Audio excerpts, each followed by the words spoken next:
వైష్ణవి వెన్నెల వేషం వేసుకొని వెన్నెల వాళ్ళ అత్తయ్యతో షాపింగ్ మాల్‌కి వస్తూ ఉంటుంది. ఇంతలో అక్కడ ఉన్న వెన్నెల వైష్ణవి పోలీస్ ఆఫీసర్ డ్రెస్ వేసుకొని పోలీస్ స్టేషన్‌కి బయలుదేరుతూ ఉంటుంది. అక్కడ ఏం జరుగుతుందో ఏమో! వైష్ణవి ఎలా మేనేజ్ చేస్తుందో ఏమో అని చెప్పేసైతే వెన్నెల వైష్ణవికి ఫోన్ చేస్తూ ఉంటుంది. ఇంతలో అక్కడ ఉన్న వైష్ణవి ఫోన్ లిఫ్ట్ చేసి, "ఇక్కడ అంతా బాగానే ఉంది. నేను అంతా చూసుకుంటున్నాను కదా! నువ్వు కానీ కృష్ణని పెళ్లి చేసుకుంటే నీ జీవితం ఎలా ఉంటుందో, అతని జీవితం ఎలా ఉంటుందో మీ అత్తయ్య వాళ్ళకి బాగానే రుచి చూపిస్తున్నానులే" అని చెప్పేసైతే అంటూ ఉంటుంది. ఆ మాటలు వినగానే అక్కడ ఉన్న వెన్నెల అయితే ఒక్కసారిగా షాక్ అయిపోతూ ఉంటుంది.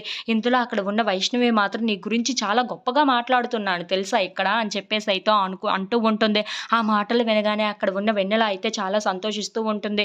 ఇంతలో కృష్ణ అటువైపుగా వెళ్తూ "ఏంటి వెన్నెల ఎవరితోనో మాట్లాడుతుంది, ఎవరితో మాట్లాడుతుంది" అని చెప్పేసైతే వైష్ణవి దగ్గరికి వస్తూ ఉంటాడు.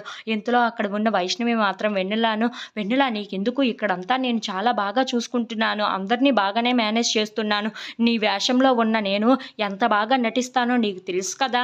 అలాంటిది మళ్ళీ ఇప్పుడు ఇలా ఫోన్ చేసి ఇలా డిస్టర్బ్ చేయకు ఇక్కడ" అని చెప్పేసైతే అంటూ ఉంటుంది. ఆ మాటలు వినగానే అక్కడ ఉన్న వెన్నెల అయితే "సరే, సరే అక్కడ అంతా నువ్వు చాలా చక్కగా చూసుకో. అందరిని బాగానే మేనేజ్ చెయ్యి" అని చెప్పేసైతే అంటూ ఉంటుంది.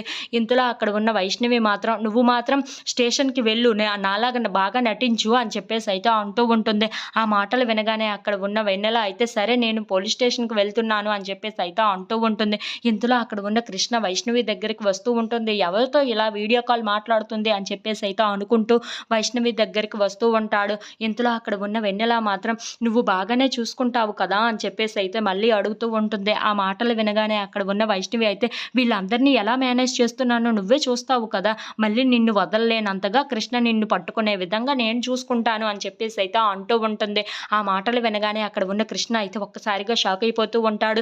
ఏంటి ఇప్పటిదాకా మాతో ఉన్నది వైష్ణవియా, వెన్నెల కాదా అని చెప్పేసైతే అనుకుంటూ అక్కడ ఉన్న వైష్ణవిని అలా చూస్తూ